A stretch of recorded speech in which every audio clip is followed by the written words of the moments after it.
Baik, selamat pagi anak-anak semua. Saya harap semuanya dalam kondisi sehat dan selalu bersemangat ya.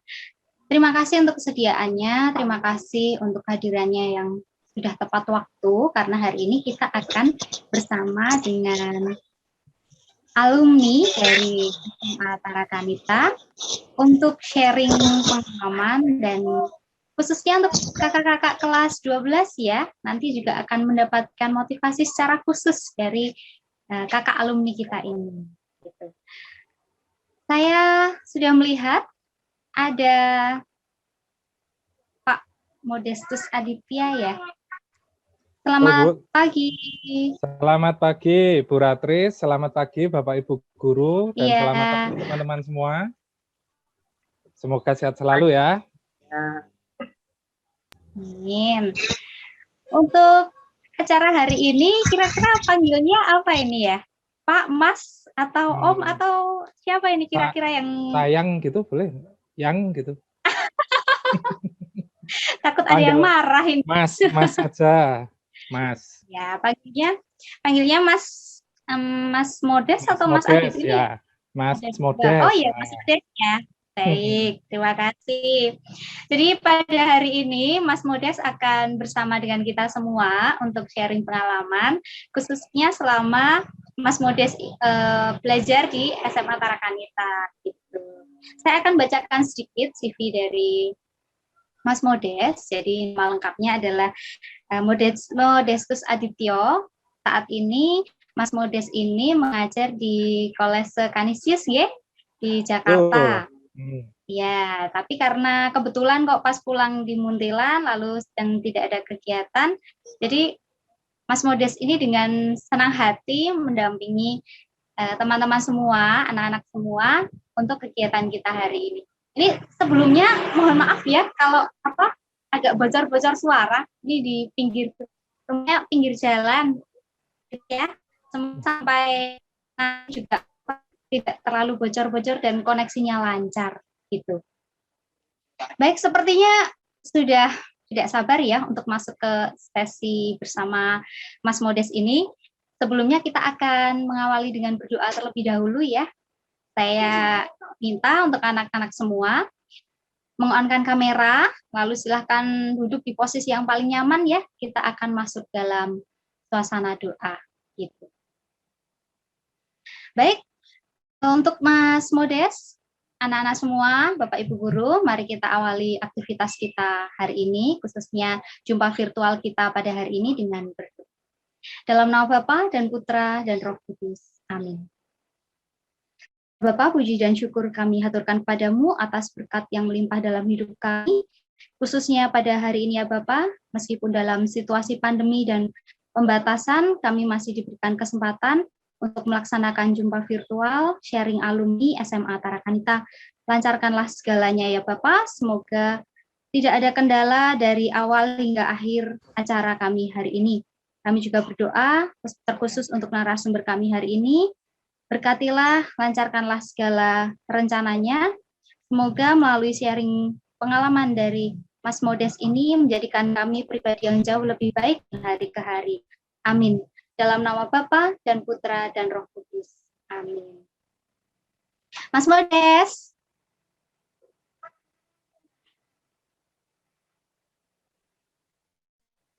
Halo, Mas Modes. Sudah hidup. Pagi, Bu Ratri. Mas Modes, masih ingat ya, salam Tarakanita ya? Suaranya putus-putus ini tempat saya atau ini ya? Di sini lancar. Oke, sekarang juga sudah lancar. Oke. Ya, Bu, Mas Modes Bu? masih ingat salam Tarakanita ya? Salam Tarakanita dulu belum ada. Oh, belum ada. Oke, belum berarti ada. Dulu kami adanya salam damai. Baik. Ya. Mas Modes, biar ini ya, adik-adik semua, anak-anak semua ini bersemangat, kita gaungkan salam Tarakanita ya. Ini tangan kanan dikepalkan di dada ya. Oke. Baik, kita akan mengucapkan salam Tarakanita bersama-sama. Silakan di unmute ya. Bapak Ibu guru, anak-anak semua agar suaranya terdengar jelas dan lantang gitu ya. Baik, ya.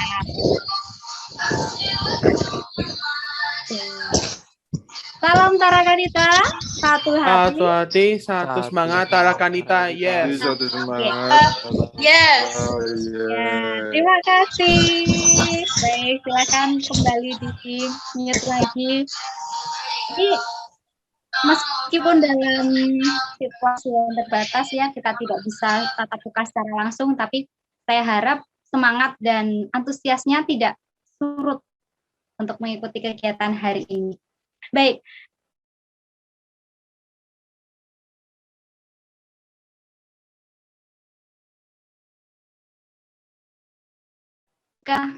Kegiatan kita hari ini, kita akan mendengarkan sambutan dari Ibu Maria Dewi selaku Wakakurikulum.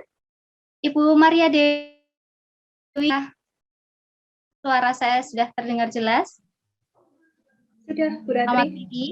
Baik, iya. Ibu Maria Dewi, kami persilakan untuk memberikan sambutan dan membuka acara kita pada pagi hari ini. Kami persilakan, Ibu. Baik, terima kasih Bu Ratri. Saya di sini untuk mewakili Bapak Kepala Sekolah, Bapak Antonius Edi Purwono, yang kebetulan bersamaan dengan acara yang lain.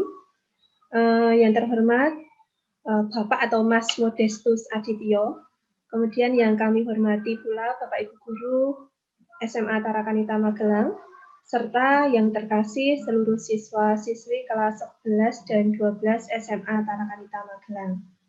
Selamat pagi dan salam sehat untuk kita semua. Hari ini kita mengawali tahun pelajaran 2021-2022. Dan tak terasa ini hampir 1,5 tahun sudah kita belajar secara PJJ akibat pandemi COVID-19. Semua aktivitas ini harus dibatasi untuk mencegah penyebaran COVID-19, termasuk aktivitas pendidikan. Nah, di tahun ajaran baru yang kita harapkan kita sudah bisa melakukan pembelajaran tatap muka secara terbatas, tetapi justru di awal ini malah terjadi lonjakan kasus terkonfirmasi COVID-19 yang semakin tinggi, sehingga kita masih harus melakukan pembelajaran secara daring.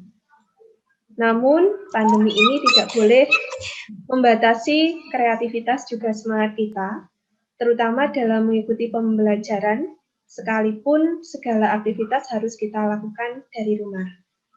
Nah, saat ini kita sungguh bahagia karena telah bergabung bersama kita Bapak atau Mas Modestus Adityo yang merupakan salah seorang alumni kita.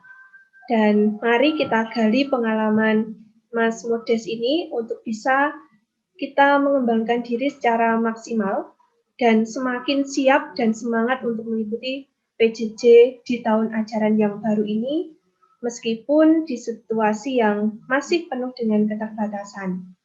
Semoga sharing alumni ini bisa membuat kita semakin bersemangat dalam memulai awal tahun ini. Mungkin itu saja yang bisa kami sampaikan. Tetap taat pada protokol kesehatan dan semoga kita selalu diberkati dan diberi rahmat kesehatan. Terima kasih, selamat pagi. Kami kembalikan kepada Bu Ratri.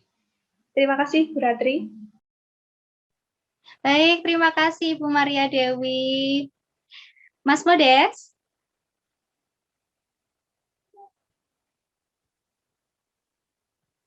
Halo, Mas Modes.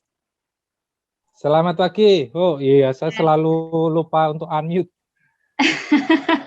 Nah. Tidak apa-apa.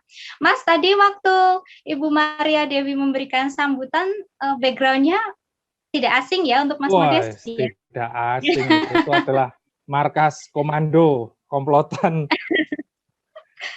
ya. Kami tahun 2006. Wah, menarik ini ya, Mas. Mas, iya. Kalau sambil mengingat, sambil nostalgia ya, tadi kan background-nya lingkungan sekolah. Menurut Mas Modes ini dari pengalaman pribadi yang paling berkesan sampai saat ini itu di bagian-bagian mana ya, Mas ya? Di daerah mana gitu yang menarik ya.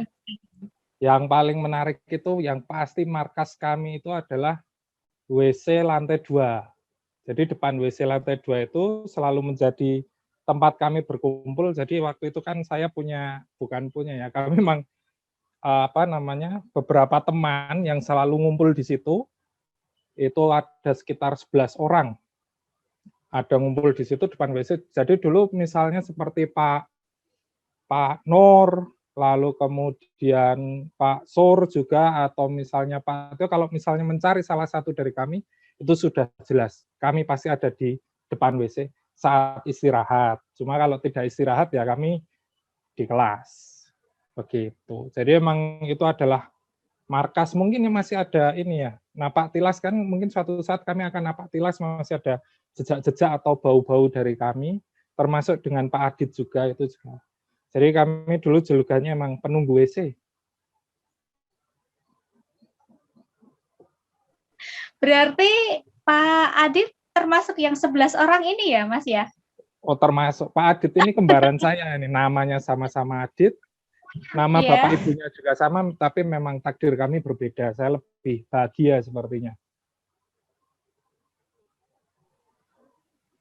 Baik, Mas. Itu kalau pengalaman menikmati fasilitas di sekolah ya, Mas ya. Lalu kalau kegiatan sekolah ini, Mas, kira-kira yang sampai sekarang masih teringat, masih terngiang-ngiang, itu yang paling berkesan itu waktu berkegiatan apa, Mas, bersama dengan warga SMA Tarakanita? Kalau saya yang paling senang dulu ya, yang paling saya ingat, paling saya menikmati itu adalah kelas meeting. Jadi kelas meeting itu menurut saya satu-satunya acara di mana semua angkatan dari kelas 10 sampai kelas 12 itu membaur jadi satu, kita bertemu, kita berkompetisi, kita bersenang-senang, sehingga terus kemudian bisa menikmati dalam suasana olahraga. Itu yang paling saya suka. Yang kedua, karena saya sangat suka berpetualang, saya sangat menikmati pramuka. Jadi pramuka, lalu kemudian masak-masak, tidur di tenda, itu saya merasa sangat senang. Itu kalau untuk kegiatannya ya. Kalau untuk pelajaran akademik itu yang paling saya suka itu sejarah. Pasti. Lalu kemudian banyak hal lain sih, karena saya memang sangat menikmati sekolah di Tarakanita. Begitu, Bu. Mas Modes, ini guru sejarah kita yang baru masih muda loh, Mas. Oh ya?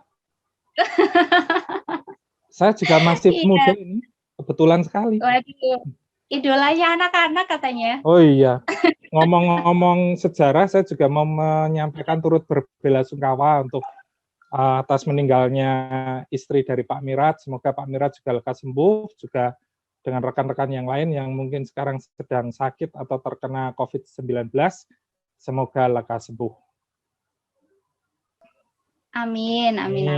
Terima kasih, Mas. Semoga Pak Mira juga lekas pulih kembali begitu ya. Ya. Baik, Mas.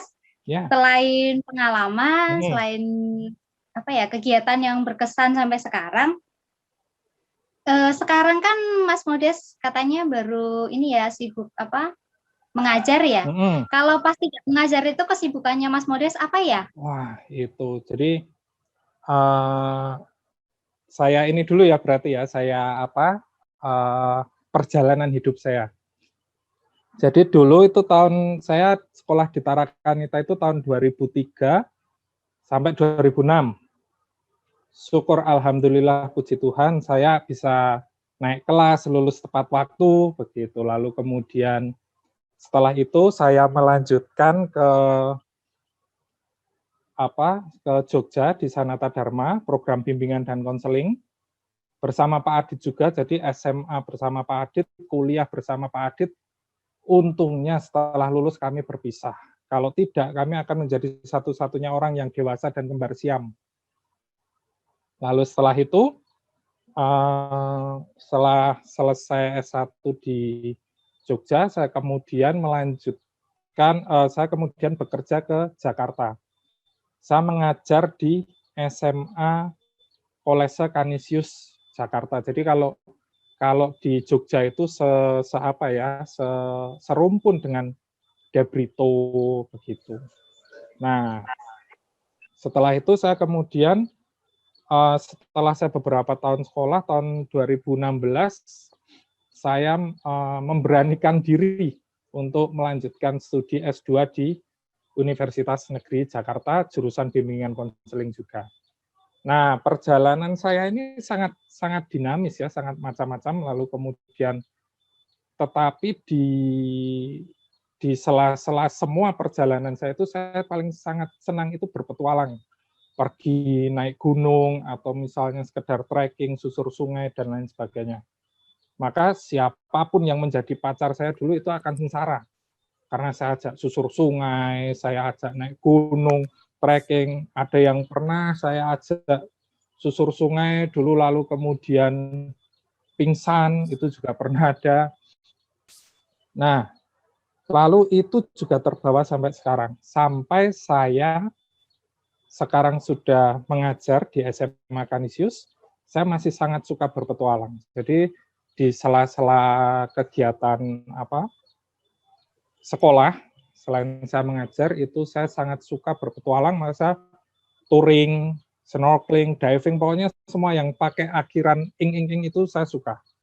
Trekking, dan lain sebagainya. Nah, itu yang hobi ini ternyata penting. Dulu ketika SMA itu saya merasa, ya hobi hanya sebagai hobi, sekolah sendiri, atau kuliah sendiri, tetapi ketika nanti kita sudah memasuki dunia kerja, memiliki hobi itu sangat baik karena itu akan membuat kita seimbang. Jadi hobi itu tidak hanya tidak menghambat ya, tidak menghambat atau menghabiskan uang atau menghabiskan waktu.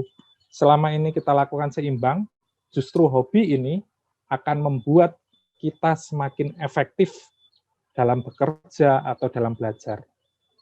Jadi begitu. Jadi untuk teman-teman kalau misalnya punya hobi, lakukan saja, kembangkan. Pastikan itu menyenangkan, dan yang kedua, tapi ini yang penting kedua itu jangan terlarut dalam hobi itu. Lalu kemudian melakukan hobinya, terus kemudian tidak pernah belajar, nah, jangan sampai. Yang suka main musik, kemudian main musik, terus lalu tidak pernah belajar, itu jangan sampai. Yang paling penting itu adalah keseimbangan. Jadi nah, di sela-sela saya ini, saya sangat suka berpetualang. Begitu, Bu Ratri. Menarik ya, Mas ya. Berarti Mas Modes ini sering mengunjungi daerah-daerah di Indonesia ya. Dari sekian banyak daerah yang sering dikunjungi Mas Modes ini, yang paling menarik dan membuat kerinduan yang ingin besok suatu saat saya mau ke sana ketika punya keluarga begitu, di mana ya Mas ya? Jadi yang paling menarik itu, jadi saya itu kan memang suka naik gunung. Gunung-gunung itu jelas saya suka dimanapun. Lalu, jadi ini macam-macam ya, karena saya kan ada touring, ada mountaineering, lalu kemudian ada juga snorkeling, dan lain sebagainya. Kalau untuk gunung, itu yang membuat homi bagi saya, yang berkesan itu Gunung Merbabu. Meskipun Semeru itu indah, lalu dan lain sebagainya, tapi menurut saya Merbabu itu sangat homi bagi saya. Lalu yang kedua, kalau untuk touring itu perjalanan saya yang paling saya ingin kembali itu di Flores. Jadi waktu itu saya melakukan perjalanan sampai Flores, tapi hanya sampai Ende lalu kembali. Flores itu sangat menyenangkan. Itu mengajarkan saya tentang keramah tamahan. Jadi orang Flores itu sangat menyenangkan sekali, sangat welcome. Tetapi yang indah itu di Sulawesi. Sulawesi itu menjadi apa ya?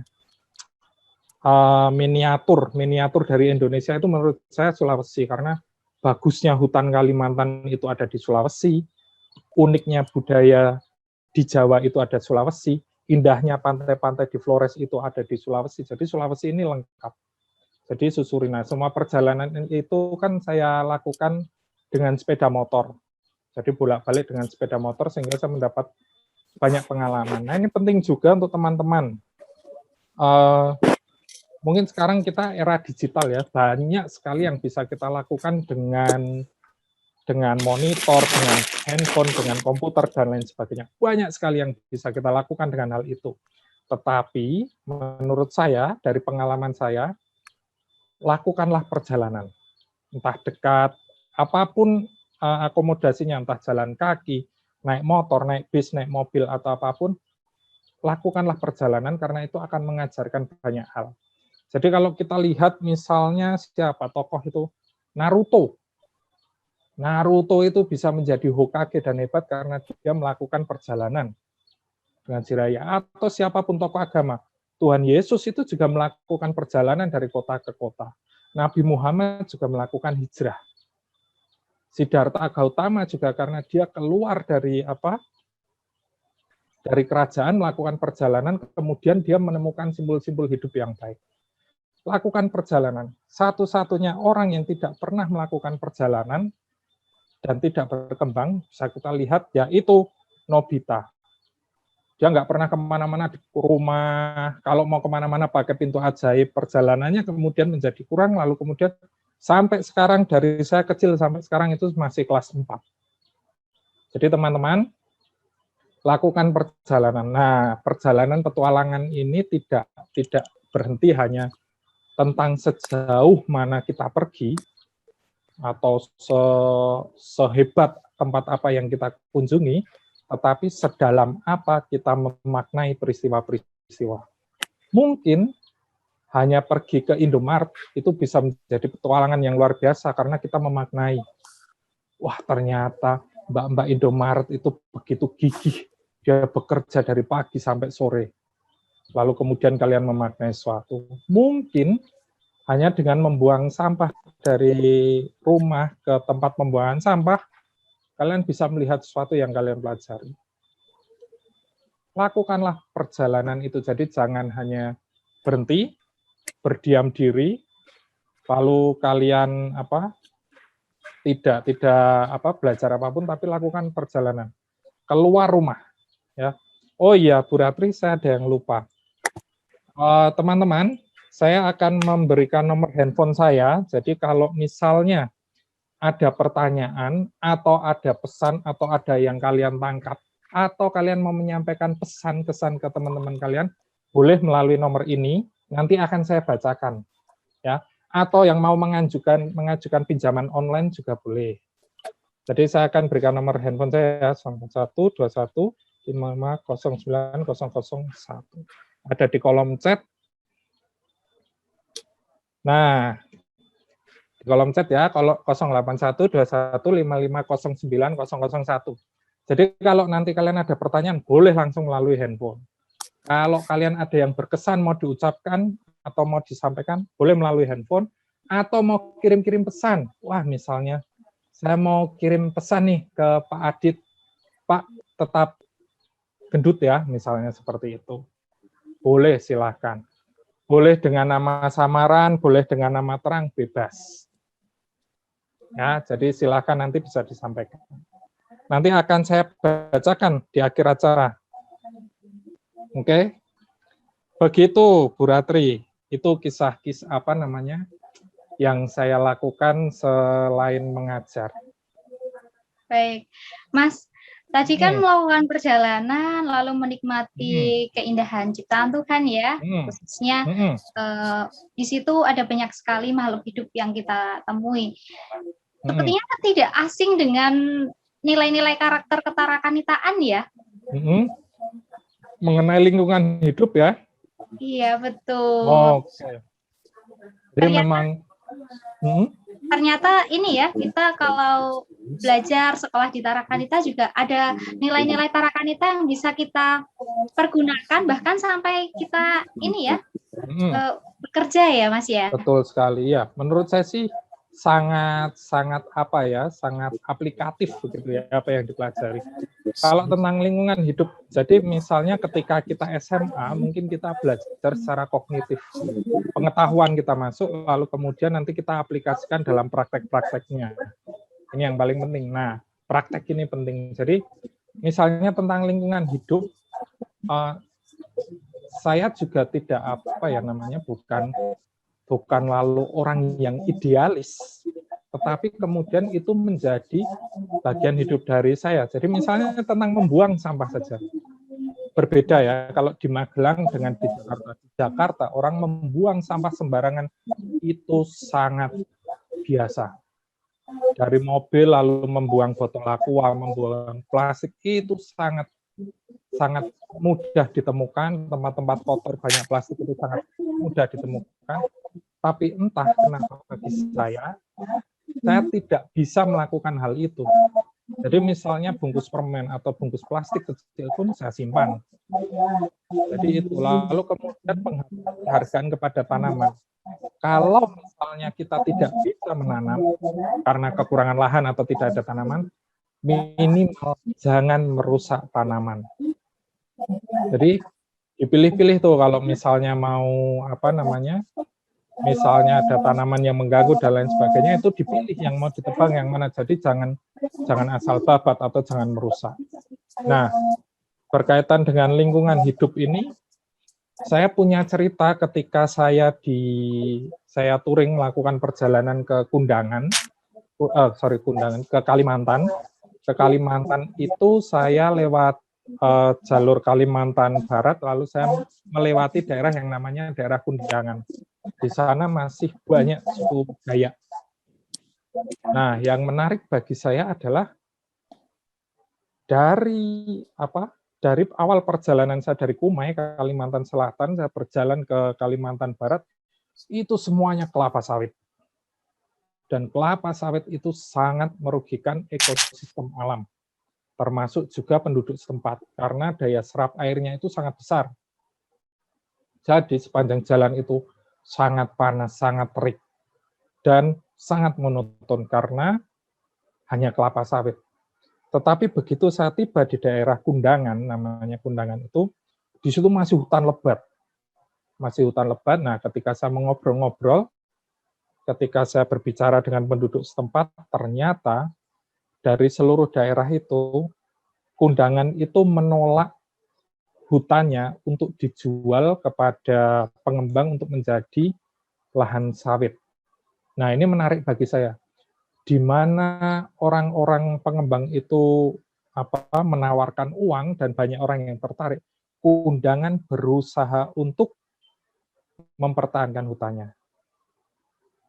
Dan hasilnya air mereka tetap jernih, udara mereka tetap sejuk. Dan ternyata tidak hanya secara fisik, tetapi ternyata relasi sosial mereka juga sangat baik. Karena kebutuhan-kebutuhan dasar mereka kan terpenuhi. Air, udara, makanan berlimpah, akhirnya mereka bisa menjalin relasi sosial yang sangat baik. Berbeda dengan daerah yang kekurangan. Lalu kemudian kriminalitas muncul, mencuri ini, mencuri itu, tetapi di Kundangan tidak. Maka sebenarnya memperhatikan lingkungan hidup itu efeknya sangat besar. Mulai untuk dari diri kita, kemudian untuk relasi sosial kita, juga bisa menjadi sarana bagi kita untuk semakin dekat dengan Tuhan. Maka kehidupan pasti menjadi sangat baik. Nah, perjalanan seperti itu yang kemudian mengajarkan ke saya. Jadi kalau misalnya lihat rumah saya sekarang, kalau misalnya kameranya bisa diputar ya, banyak tanaman-tanaman, pohon-pohon, lalu kemudian bagaimana saya kemudian mendesain rumah ini supaya terbuka, dan kemudian itu menjadi sehat. Jadi teman-teman, kalau untuk lingkungan hidup menurut saya tidak bisa ditawar-tawar. Ya. Jadi kalau misalnya kita mau mengatakan kiamat begitu, bumi ini sudah bertahan berjuta-juta tahun. Isinya sudah berganti-ganti. Dari dulu zaman dinosaurus, manusia purba, sampai kita sekarang. Bumi ini tidak akan hancur. Jadi bumi ini akan tetap menjadi bumi dan tidak akan hancur. Tetapi isinya yang berganti. Jadi kalau kita berperilaku buruk terhadap lingkungan, kita yang akan tergantikan. Ketika kalian membuang sampah sembarangan, mengalir ke laut, kemudian menghambat pertumbuhan lingkungan, bumi akan tetap bulat dan tetap seperti ini. Tetapi kita yang akan punah, manusia sendiri yang akan punah. Jadi kita tidak kita bisa menjaga eksistensi kita manusia dengan cara merawat bumi. Begitu. Jadi bumi akan tetap bumi, tetapi kalau tidak hati-hati kita yang akan punah. Begitu. Baik, Mas Modes, terima kasih untuk sharingnya ya. Terkadang ini kita bukan terhambat sih ya, lebih melihat ke realita. Terkadang itu dalam sebuah keluarga, anak-anak mengalami kendala, mungkin ada yang di lingkungan rumahnya tidak terdapat tanah yang lapang dan bisa untuk cocok tanam. Itu kalau dari pengalamannya Mas Modes untuk menyikapi situasi lingkungan rumah yang seperti itu, tapi tetap bisa bercocok tanam, merawat tanaman, itu seperti apa ya Mas ya? Kalau sekarang kan ada yang kita kenal hidroponik, kan ada hidroponik lah. Yang pasti yang pertama menggunakan pot, itu yang paling simpel. Lalu kemudian kalau kita mau lebih serius lagi, kita bisa mengupayakan yang namanya hidroponik. Begitu.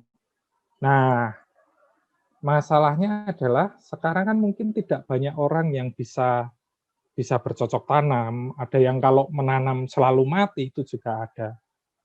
Jadi, teman-teman kalau misalnya lahannya terbatas, misalnya kalau di Jakarta itu ada yang tinggal di apartemen, atau ada yang misalnya di Magelang ada yang kos, lahannya terbatas, menanam juga kesulitan. Yang pertama bisa dilakukan adalah jangan merusak. Ini yang paling penting. Gunung di mana? Di Merbabu dengan di daerah Jawa Barat itu juga sangat beda. Gunung Gede Pangrango itu ada suatu pos namanya Kandang Badak. Di situ sampahnya luar biasa banyak. Dan itu sangat menyakitkan ya, sangat menyakiti hati saya melihat sampah di gunung itu betul-betul jengkel gitu, apalagi menumpuk seperti itu. Dan itu sangat merusak lingkungan. Lalu akhirnya yang dilakukan, mereka harus melakukan konservasi, menutup pendakian, supaya pohon-pohon itu tumbuh kembali. Beda dengan gunung-gunung di Jawa Tengah, tumbuh-tumbuh aja. Tidak ada hambatan, tidak perlu melakukan hal-hal lain. Jadi orang-orang masih bisa menikmati alam. Nah, jadi yang pertama harus dilakukan kalau kita memang terbatas, yang pertama harus dilakukan adalah jangan merusak. Yang kedua, yang penting juga adalah kalian bisa menjadi agen-agen penggerak lingkungan hidup. Jadi selalu menawarkan tentang bagaimana menjaga lingkungan hidup, menawarkan bagaimana tidak merusak lingkungan hidup. Nah, ini yang paling penting. Nah, sekarang kan eranya era media sosial, kalian punya Instagram dan lain sebagainya. Lakukanlah gerakan-gerakan itu.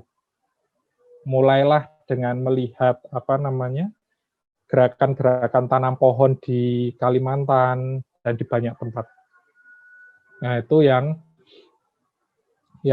harus dicermati. Jadi kalau misalnya memang sungguh-sungguh tidak ada lahan, tidak bisa menanam, terbatas dalam banyak hal, minimal yang dilakukan dua itu. Jangan merusak, atau kalau bisa lebih, jadilah agen lingkungan hidup.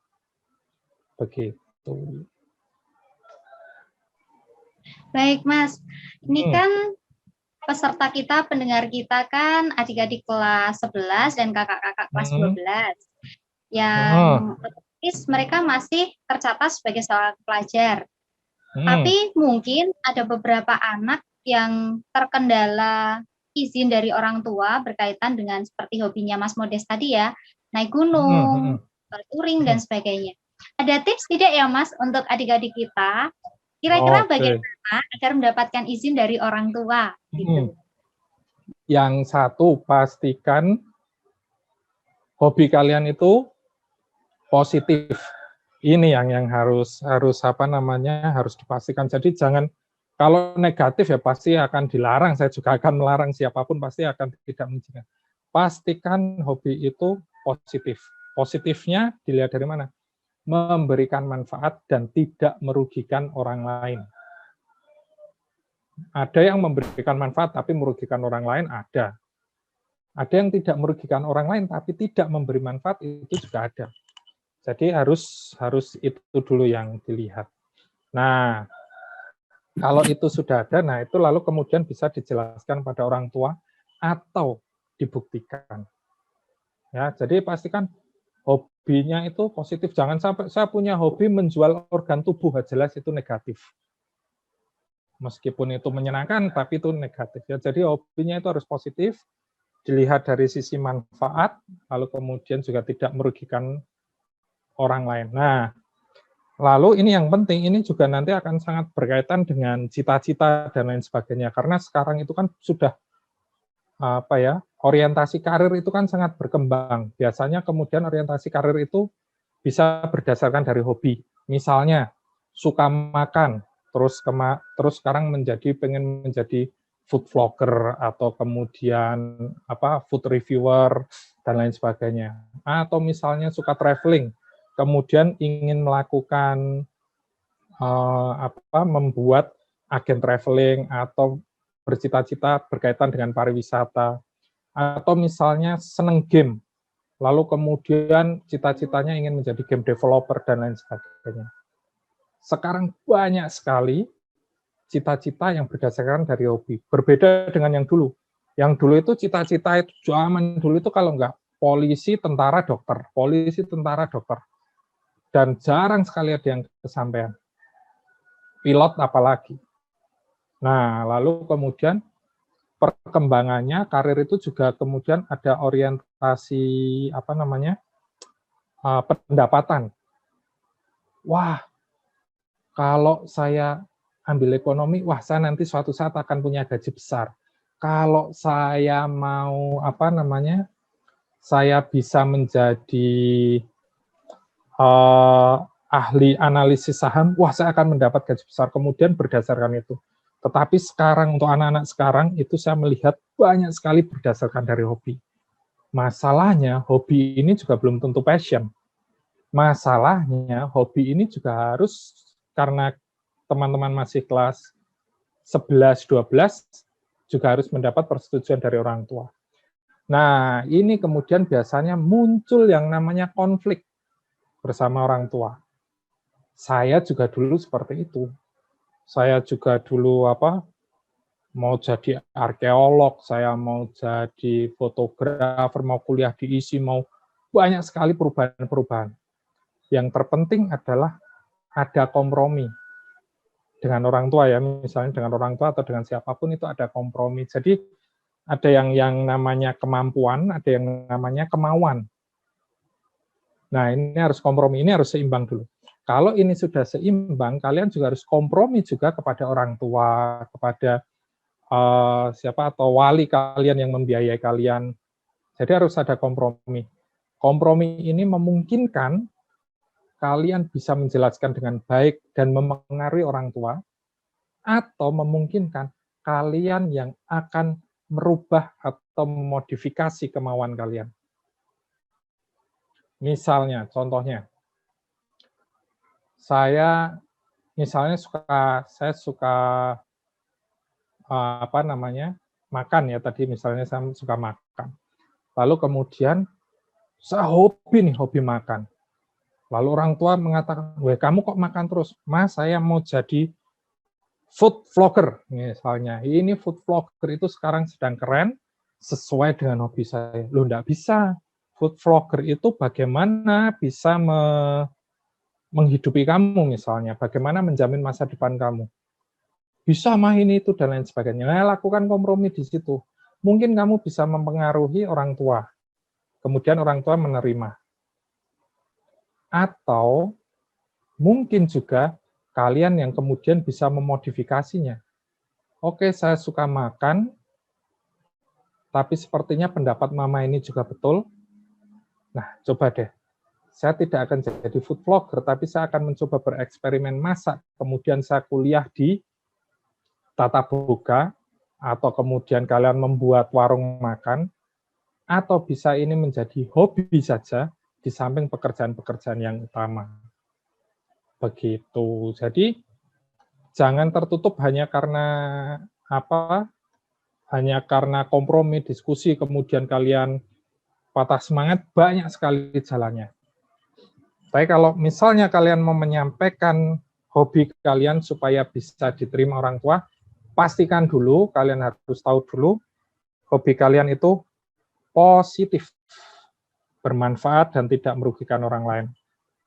Misalnya suka ngeband, wah saya anak band banget nih, saya bisa bikin lagu hebat. Tapi terus minta orang tua beli drum, habis beli drum beli gitar, beli ini, lalu kemudian menghabiskan uang orang tua. Nah ini juga harus direfleksikan, gitu. Bu Ratri, apakah suara saya jelas? Sangat jelas. Oke, Mas, saya baik. ini Mas tertarik yang di sharingnya Mas Modes itu berkaitan dengan memutuskan memilih karir yang seperti apa. Bisa diceritakan Mas kok akhirnya memutuskan menjadi seorang guru BK? Jadi itu saya dulu sangat tidak ingin menjadi guru BK. Satu-satunya hal yang bukan satu-satunya ya, memang saya menghindari, saya tidak punya orientasi untuk menjadi guru BK sama sekali. Hingga suatu saat Pak Adit menyampaikan kepada kami dan teman-teman bahwa dia mau masuk BK. Yang saya lakukan bersama teman-teman adalah tertawa terbahak-bahak. Wah ini meh ngopo dadi guru BK, meh ngopo, jadi begitu terus ditertawakan. Jadi dulu saya sangat suka sejarah. Maka kemudian saya ingin menjadi arkeolog. Tapi keluarga saya menyampaikan, loh arkeolog terus nanti pekerjaanmu gimana? Nah, terus bingung sendiri. Terus saya ingin menjadi fotografer. Saya akan mendaftar fotografer di ISI. Lalu kakak saya menyampaikan, loh, kamu punya kamera, kamu punya uang untuk beli kamera, kemudian cetak foto, begitu ya. Oh iya, benar juga. Kemudian dulu Pak Mira juga memberikan brosur mengenai pendidikan sejarah dan saya sempat tertarik. Tapi kemudian saya pikir-pikir saya lihat lagi, kenapa saya tidak mantap begitu ya masuk pendidikan sejarah, padahal ini hal yang saya sukai. Nah, di saat teman-teman saya sudah punya orientasi karir, ada yang mau masuk komunikasi, Pak Adit mau masuk BK, dan siapa mau masuk yang lainnya. Saya duduk sendiri itu, kalau dulu itu ruang BK-nya itu kan di antara perpus dengan ruang kepala sekolah.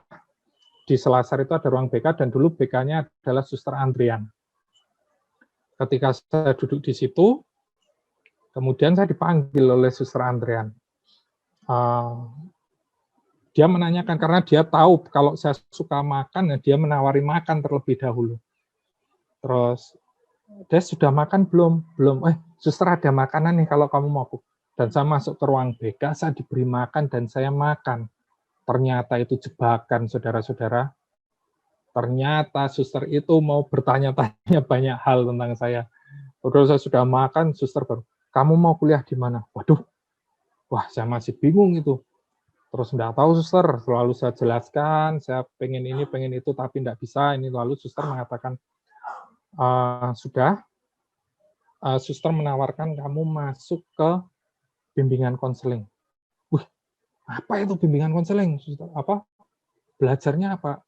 Kamu bisa belajar banyak hal tentang manusia dan lain sebagainya. Nah, terus saya bertanya kepada suster, kenapa saya harus masuk bimbingan konseling? Ini pernyataan suster yang membuat saya termotivasi, terjebak. Suster mengatakan, karena suster melihat kamu punya potensi di situ.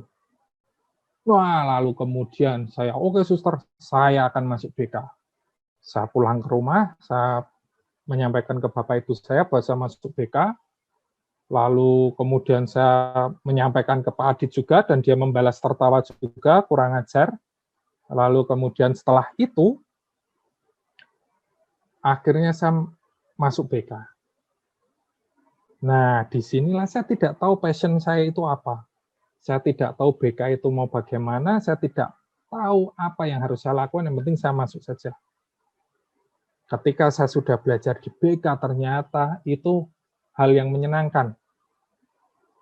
Belajar tentang manusia, belajar tentang dinamika kehidupan, belajar tentang pendekatan-pendekatan untuk membantu orang lain. Dan saya baru tahu ketika kuliah, ternyata passion saya adalah human service. Melayani orang lain. Kemudian ternyata itu passion saya. Kemudian saya semakin tekun, semakin senang. Jadi dulu ketika SMA itu saya sangat senang berorganisasi. Ya, jadi ketika kelas 10 masuk OSIS, menjadi dulu masih ada seksi agama, lalu kemudian kelas 11 kemudian saya menjadi ketua OSIS didampingi oleh Pak Sur, dan ternyata saya sangat menyenangkan melakukan dinamika-dinamika itu, tapi saya tidak tahu itu dulu passion saya atau bukan. Ketika kuliah, saya baru paham bahwa ini adalah passion saya, human service. Saya suka bertemu dengan orang-orang, ketika harus wawancara dengan orang tua, saya pergi dengan penuh semangat, dan seterusnya. Itu juga yang membuat saya melanjutkan S2 saya di BK juga, karena itu sangat relevan dengan passion saya. Masalahnya adalah tidak semua orang seberuntung saya. Tidak semua orang itu setelah kuliah, setelah bekerja, baru tahu passion-nya, dan ternyata itu sejalan dengan apa yang dilakukan. Maka teman-teman, itu akan jauh lebih baik kalau kalian tahu passion kalian sejak dini. Apa yang kalian suka, apa yang membuat kalian merasa hidup. Lakukan itu, dan kembangkan. Ya. Lalu kemudian setelah itu kalian bisa menjalani semuanya, perjalanan studi kalian menjadi menyenangkan, perjalanan perjalanan pekerjaan kalian juga menjadi menyenangkan, itu luar biasa. Kalau kalian tahu sejak dini. Karena banyak juga teman-teman saya yang setelah kuliah, ternyata itu bukan passion-nya, lalu kemudian kuliahnya lambat, terhambat. Ketika bekerja ternyata bukan passion-nya. Pahami dulu passion kalian, baru kalian bisa mengambil keputusan atas hidup kalian. Jangan seperti saya itu hanya dilalahnya. Untungnya, passion saya ketemu di kuliah dan sejalan dengan apa yang saya lakukan. Kalau tidak, waduh, mungkin akan berat sampai sekarang. Sehingga ketika bekerja sekarang, ketika saya menjadi guru BK, itu tidak seperti orang bekerja, seperti orang yang melakukan sesuatu yang menyenangkan, terus bonusnya adalah dibayar. Itu adalah hal yang menyenangkan, itu yang membuat hidup menjadi lebih hidup. Seperti itu. Silakan, Bu Ratri. Ini saya tertarik di kalimat yang terakhir itu, Mas. Ketika itu memang passion-nya kerja, itu tidak terasa seperti bekerja, gitu ya, Mas? Nah, sepertinya ini kakak-kakak kelas 12 mungkin saat ini sedang di situasi seperti itu ya, mereka belum menemukan passion apa yang ingin mereka jalani ke depan. Kita bisa sambil tanya jawab ya, Mas ya, dengan kakak-kakak kelas 12. Boleh, silakan. Silakan kakak-kakak kelas 12 yang ingin bertanya, khususnya kaitannya dengan karir ya.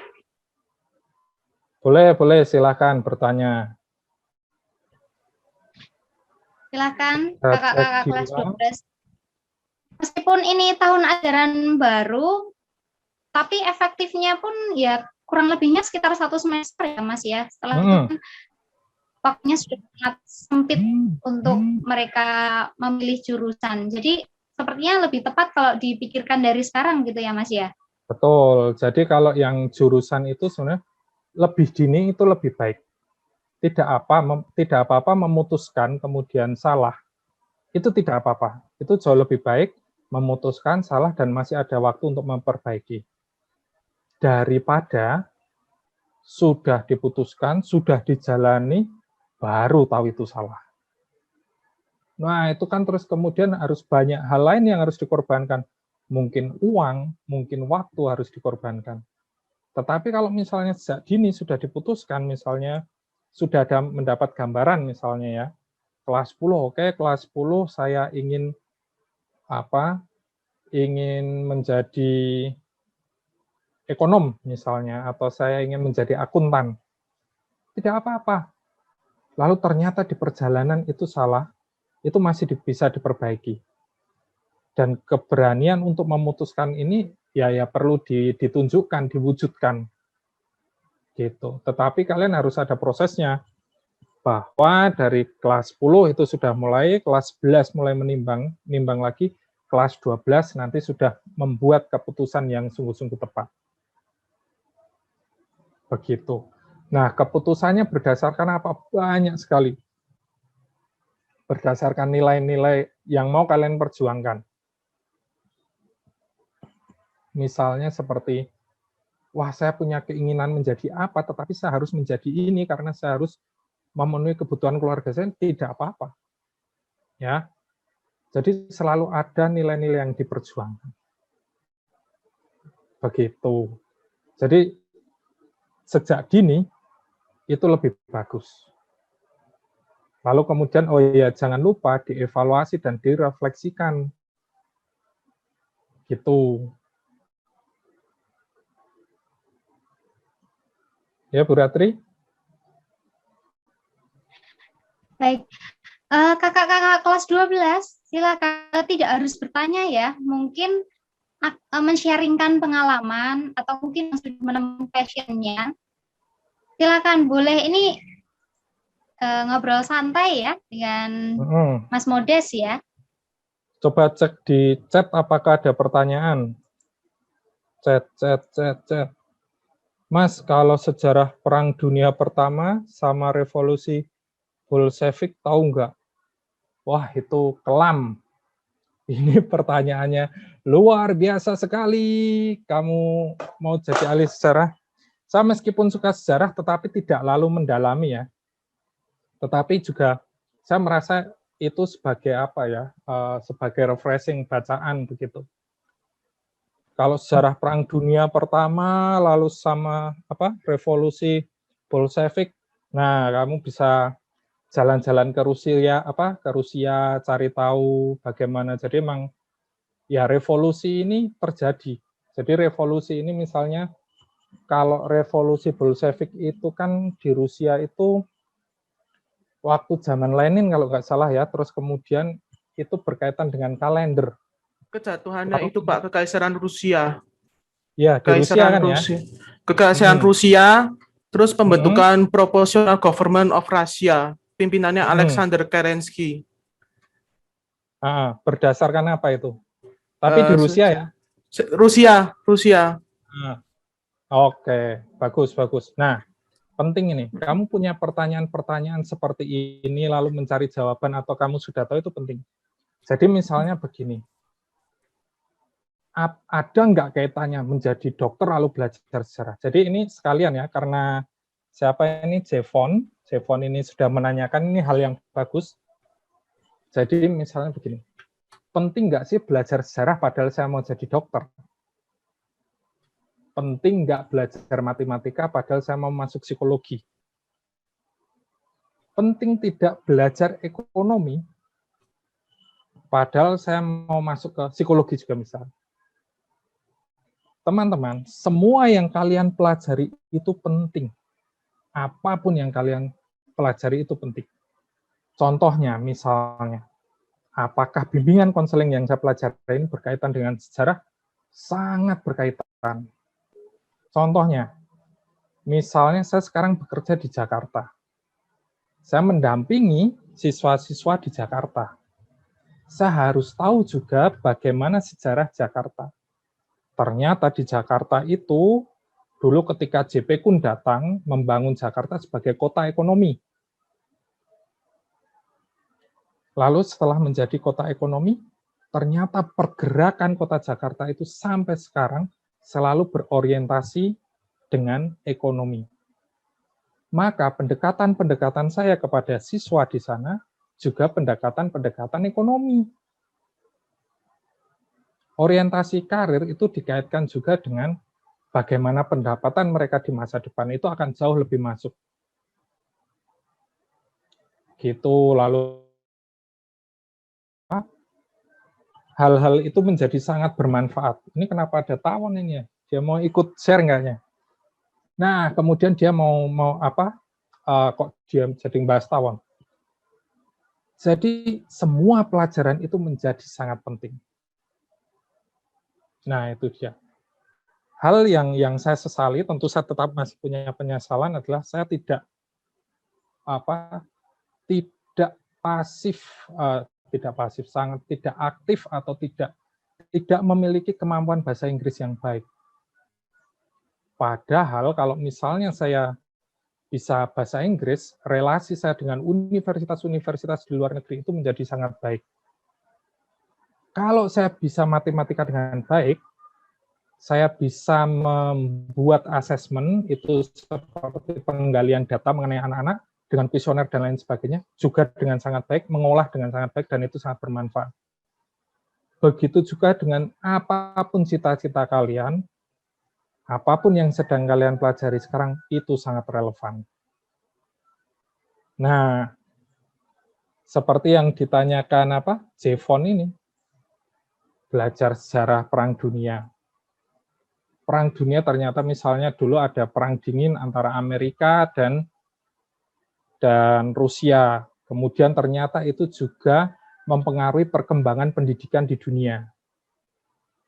Kalau misalnya Rusia itu berkembang di teknologi, Amerika berkembang di pendidikan. Itulah sebabnya kemudian psikologi merebak sangat luas dan lain sebagainya.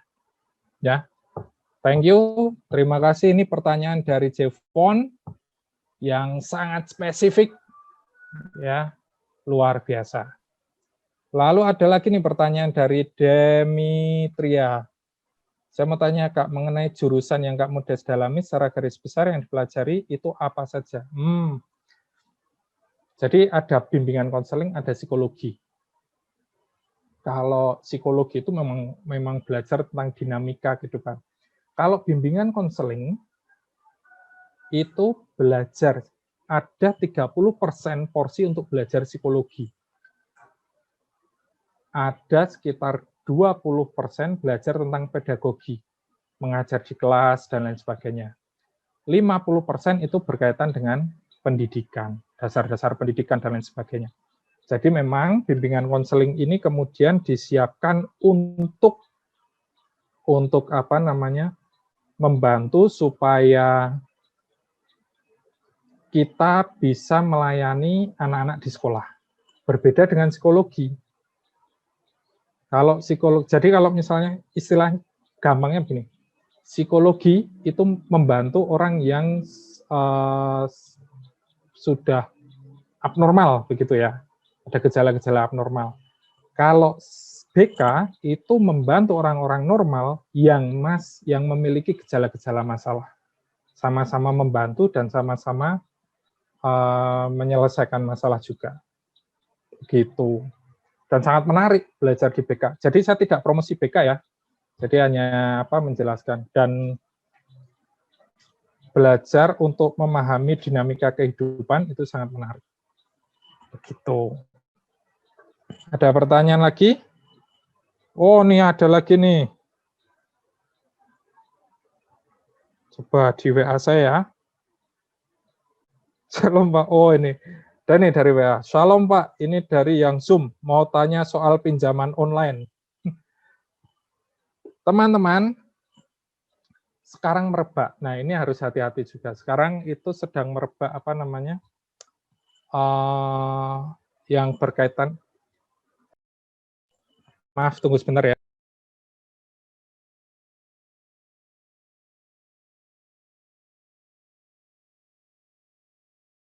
Oke, maaf.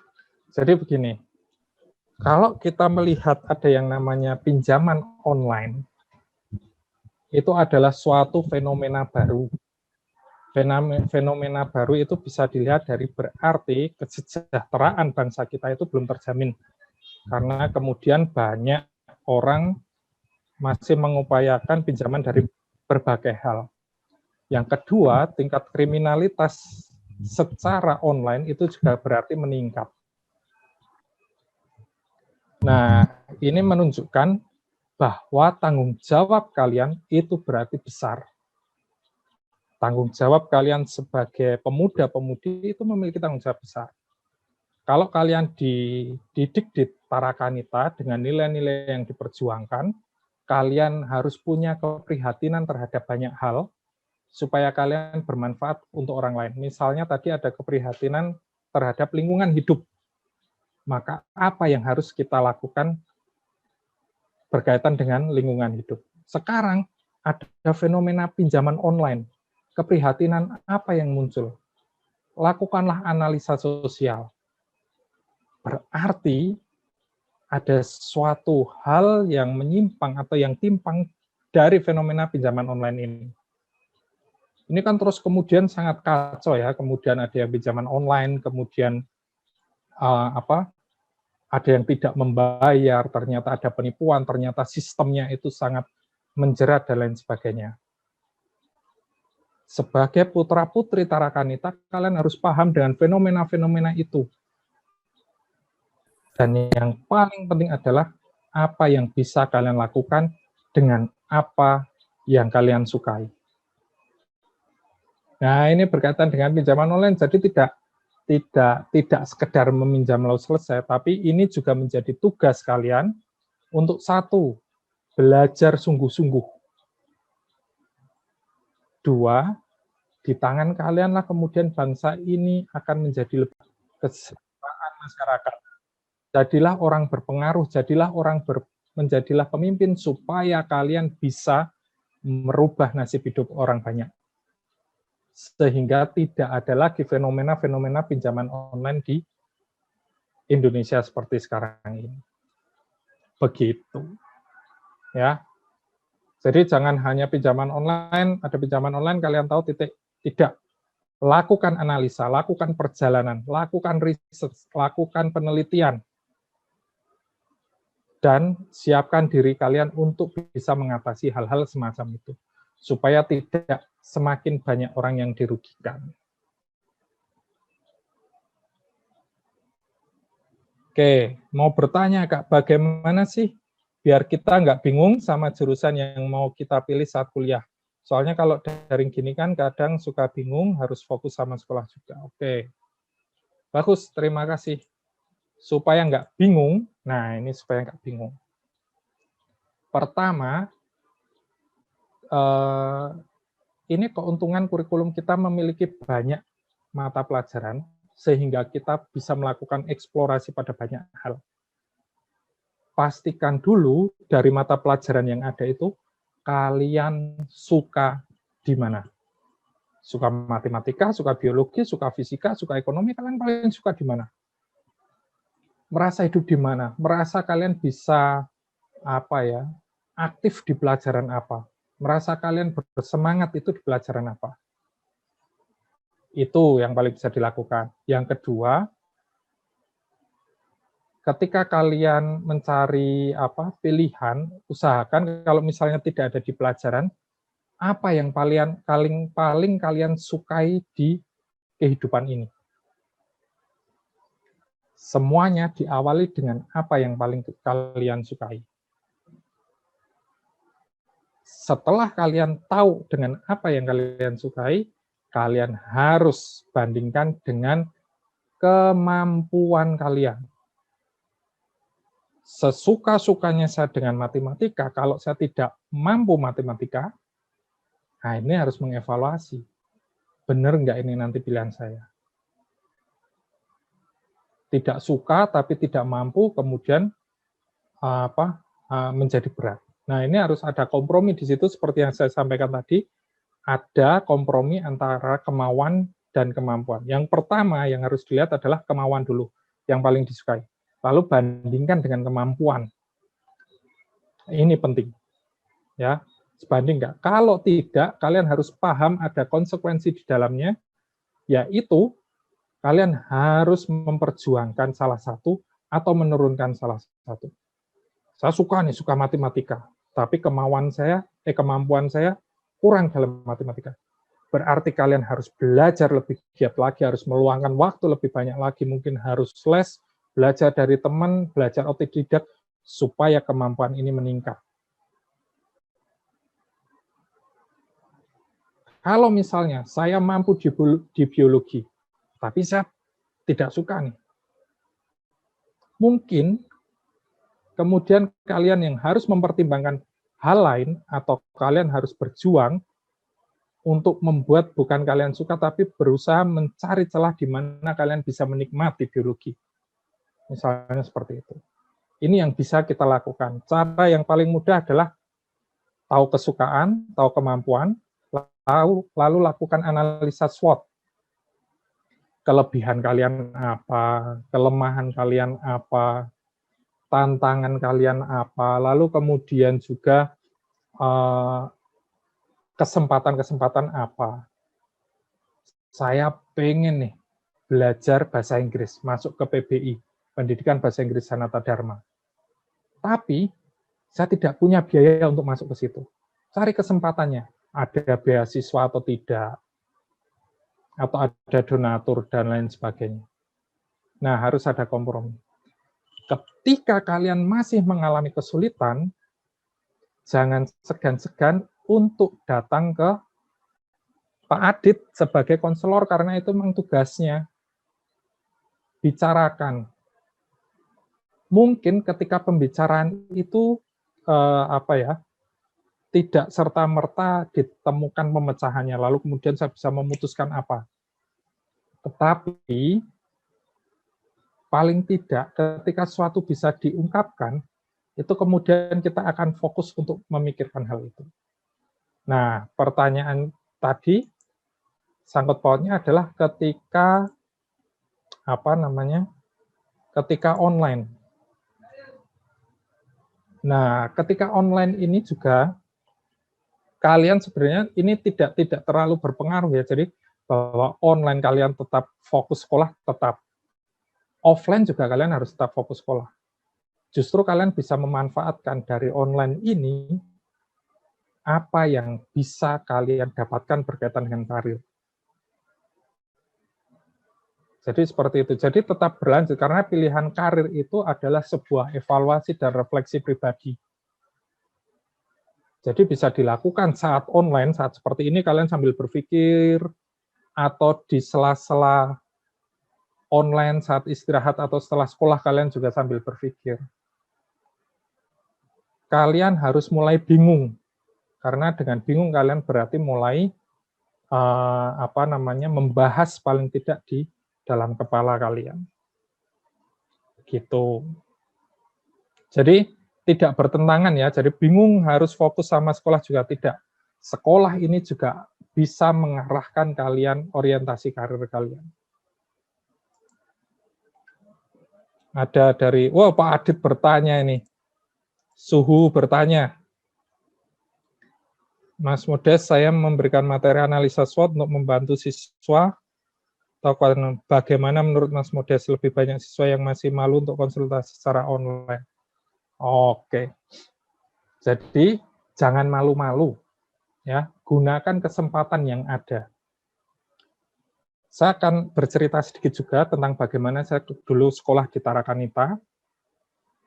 Saya memanfaatkan semua kesempatan yang ada.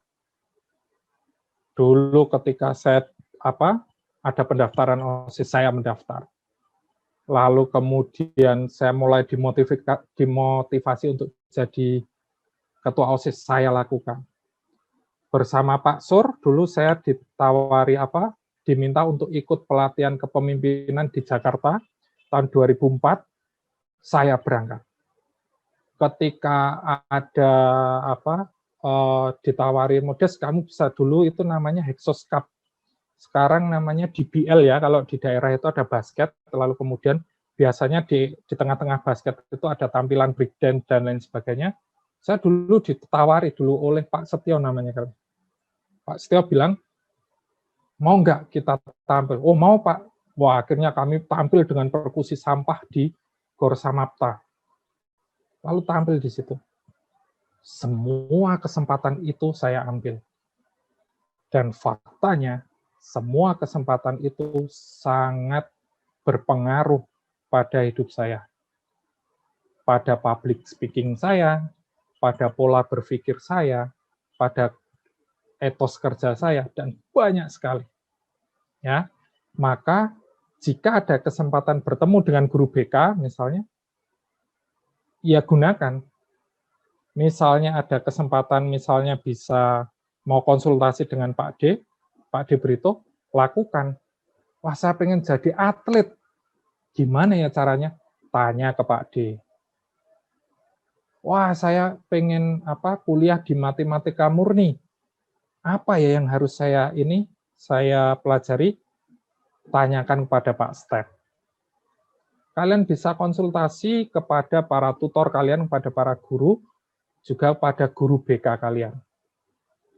Berbondong-bondonglah datang ke guru BK. Karena guru BK itu memang sudah disiapkan untuk membantu hal-hal seperti itu. Begitu. Oke ya.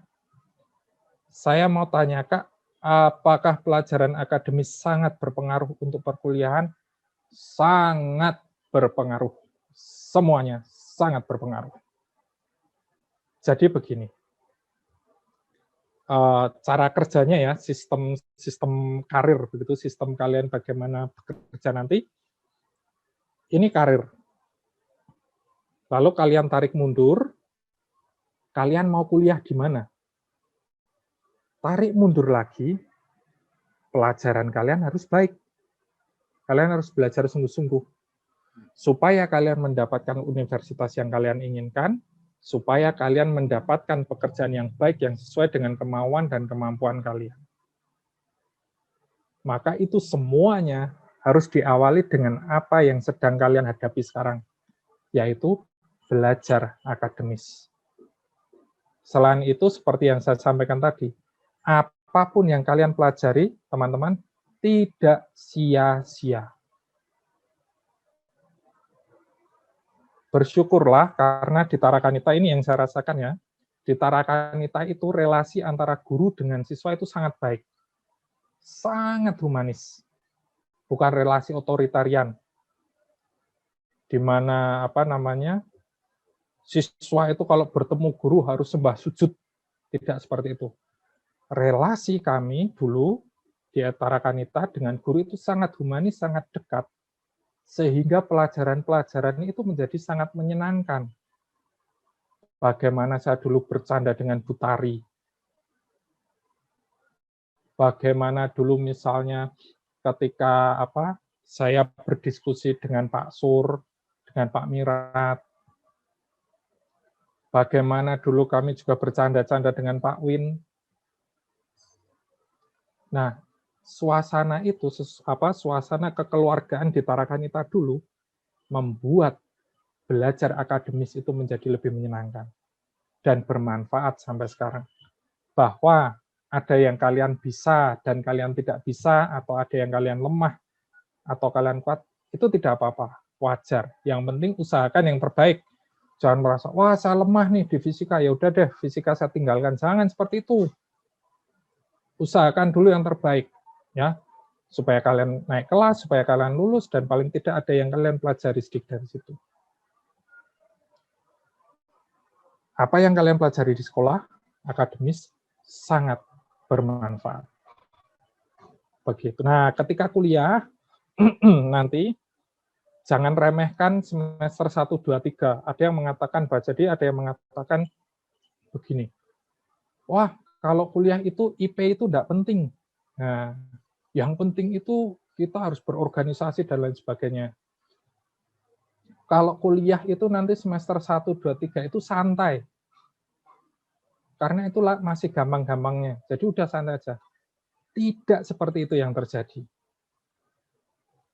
Justru, jadi ketika nanti kalian bekerja, kalian boleh ikut organisasi apapun, kalian boleh handal apapun, tetapi ketika bekerja yang dilihat pertama kali adalah IP, indeks prestasi, nilai kalian, nilai angka, itu yang dilihat. Sebaik-baiknya kalian itu memiliki kemampuan, kalau nilai kalian tidak baik, kalian tidak punya kesempatan untuk membuktikan. Nah, kalau sudah diberi kesempatan untuk membuktikan, diterima, baru kalian bisa mengeluarkan hal-hal lain. Itu yang terjadi sekarang. Semester 1, 2, 3 itu mudah, jadi udah santai aja. Tidak. Justru mudah, kalian harus pelajari sungguh-sungguh. Karena itu basic yang akan mempengaruhi semester-semester selanjutnya. Justru mudah masih semester awal kalau kalian belajar baik dan mendapat nilai baik, kemudian kalian akan menguasai materi-materi selanjutnya. Begitu juga ketika SMA. Kalau kalian belajar baik, belajar sungguh-sungguh, ketika kuliah nanti kalian juga bisa mengikuti dengan baik. Begitu. Jadi belajarlah akademis, non-akademis. Usahakan selalu seimbang. Seimbang itu sama-sama berkualitas ya, jadi jangan, wah Pak, akademis dan non-akademis saya seimbang. Gimana? Sama-sama di bawah. Jangan seperti itu. Usahakan seimbang, selalu di atas semuanya. Ketika kalian akademik, kalian berusaha sebaik-baiknya, belajar sebaik-baiknya. Non-akademik, ikuti aktivitas semua kesempatan dengan baik. Saya dulu juga sangat sangat sih ya, memang saya mengakui bahwa matematika, fisika, pelajaran eksakta itu adalah kelemahan saya. Tapi bukan berarti saya meninggalkan itu. Meskipun di sekolah itu saya misalnya kayak domblang-domblong begitu ya, kalau matematika ya, begitu Pak Step masih ingat dulu dengan Pak Theo, jadi kalau pelajaran matematika plongo, apalagi kimia begitu. Saya memang tidak bisa dan saya merasa itu adalah kelemahan saya, tetapi saya tidak berhenti, saya tidak menyerah.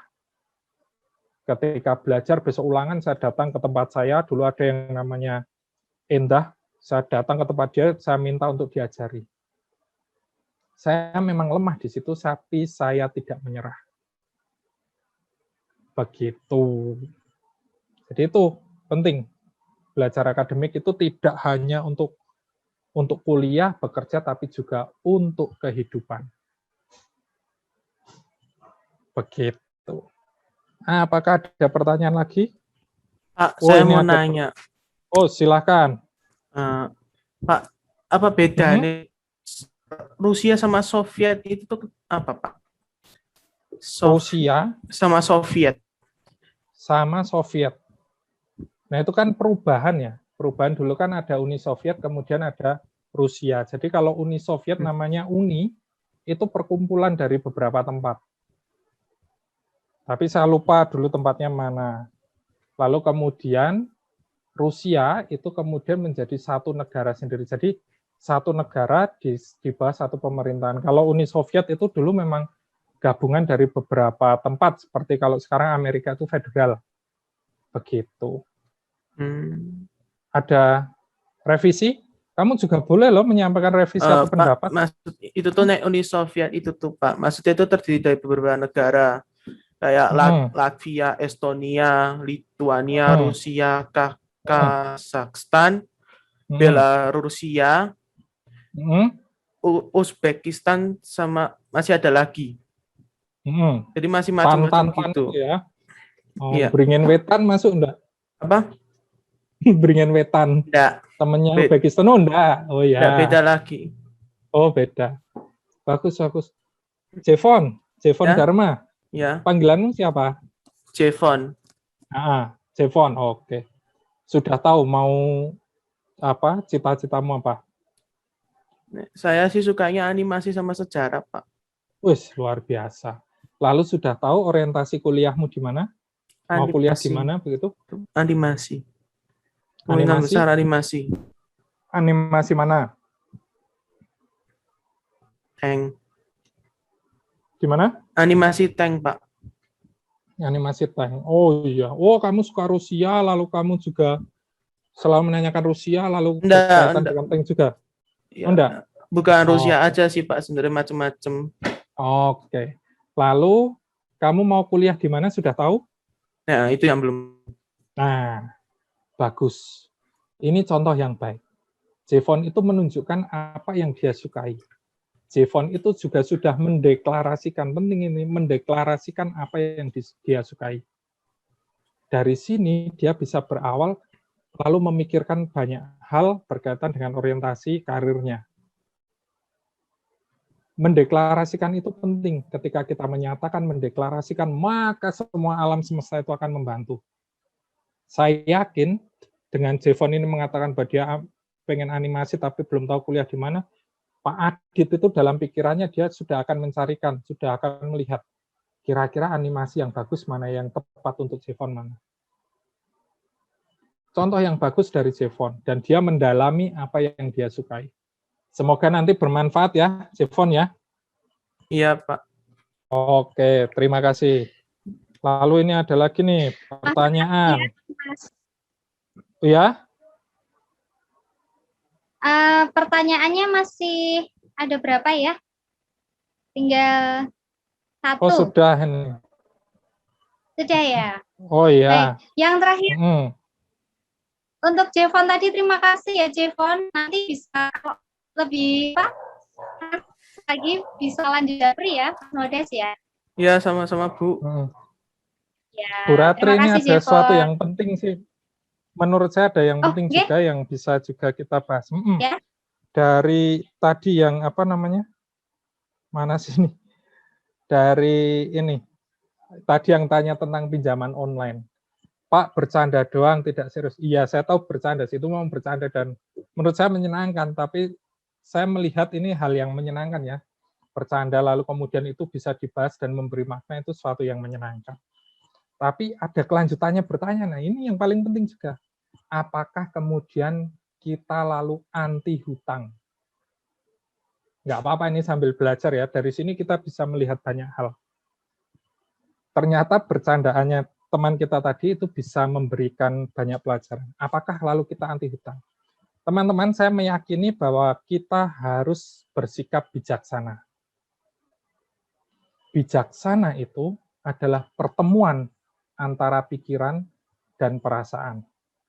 Itu yang namanya bijaksana. Kalau kita didominasi perasaan saja ketika kita berperilaku, itu belum bijaksana. Kita didominasi pikiran saja ketika kita berperilaku, itu juga bukan bijaksana. Jadi harus ada pertemuan antara pikiran dan perasaan supaya itu apa namanya seimbang, kemudian menjadi perilaku yang baik. Apakah kita anti hutang? Boleh hutang, contohnya hutang ya, karena ini contohnya hutang. Boleh nggak sih Pak kita hutang? Nah, harus dipertemukan antara pikiran dan perasaan. Penting nggak? Ini prioritas enggak? Mendesak enggak? Nah, itu contohnya. Nah, bagaimana mengasah pikiran? Caranya dengan belajar akademis. Belajar sebaik-baiknya. Bagaimana mengasah perasaan? Berdoa yang pertama. Rajin-rajin refleksi. Lakukan perjalanan supaya kalian bisa melihat fenomena-fenomena yang ada. Lalu kemudian bisa bertemu dengan banyak orang. Sehingga kalian menjadi semakin peka. Saya akan berikan contoh. Contoh misalnya, ketika saya berjalan di, misalnya ini di Jakarta ya, misalnya saya ke Jakarta, lalu kemudian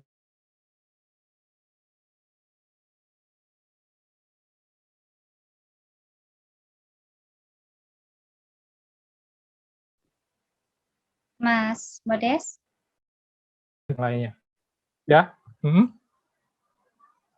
Halo? Ya? Sempat putus koneksi. Sudah bisa. Tadi sampai apa ya pas putus?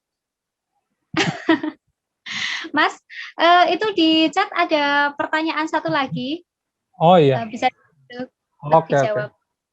Ini tentang itu tadi ya, sebelumnya Bu Ratri tentang mengasah pikiran, itu jadi memang harus belajar akademis baik-baiknya, lalu mengasah perasaan, Itu dengan perjalanan, bertemu dengan orang-orang, berdoa, mungkin membaca kitab suci, membaca buku-buku cerita, supaya kita semakin peka. Jadi, apapun yang kita lakukan, itu menjadi sikap yang tepat.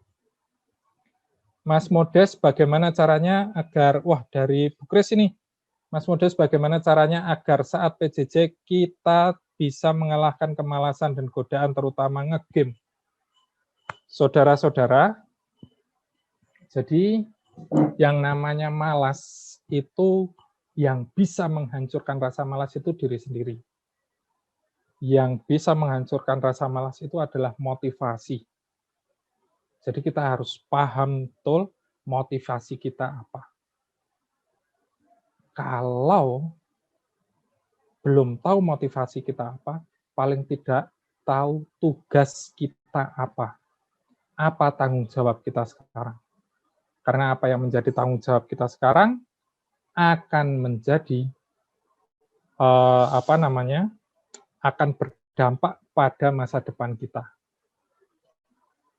Kalau saya melihat PJJ ini bukan sebagai hambatan, ini bahayanya PJJ ya. Kemarin saya juga berdiskusi dengan beberapa teman tentang PJJ. Apa yang membuat dampak PJJ, dampak buruk PJJ? Dampak buruk PJJ adalah ketika sudah menjadi kebiasaan. Bangun siang, mengikuti kegiatan online sambil nge-game atau sambil chat dan lain sebagainya, kemudian tidak fokus. Lalu kemudian bisa menunda-nunda, alasan koneksi nggak baik, lalu kemudian mematikan kamera, lalu melakukan hal yang lain. Itu bahayanya. Kalau itu menjadi kebiasaan, ketika nanti pembelajaran tatap muka, kalian akan merasa sangat berat. Padahal sejatinya PJJ ini adalah kesempatan untuk kita. Kesempatan untuk kalian, teman-teman, belajar dengan baik.